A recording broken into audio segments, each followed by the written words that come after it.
যেতিয়াৰে পৰা প্ৰেমত ধোকা পালোঁ তেতিয়াৰ পৰা কোনো ছোৱালীৰ ওপৰত মই বিশ্বাস কৰিব পৰা নাই। সকলো ছোৱালীৰ কথা নকওঁ, সকলো ছোৱালী তেনেকুৱা নহয়। হয়তো মোৰ ভাগ্যখনে বেয়া। এতিয়া বিশ্বাস নকৰোঁ কোনো ছোৱালীক। প্ৰতিটো কথাতে মিছা আছিলে, প্ৰতিটো কথাতে স্বাৰ্থ আছিলে। মই এই কথাটো বিশ্বাস কৰিব নোৱাৰোঁ যে যি আজি মোৰ সৈতে আছে তেওঁ গোটেই জীৱন মোৰ সৈতেই থাকিব।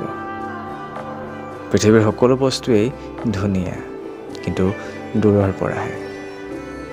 যেনেকৈ পাহাৰখন দূৰৰ পৰা ধুনীয়া লাগে, কিন্তু ওচৰলৈ গ'লেহে গম পোৱা যায় ধুনীয়া নেকি।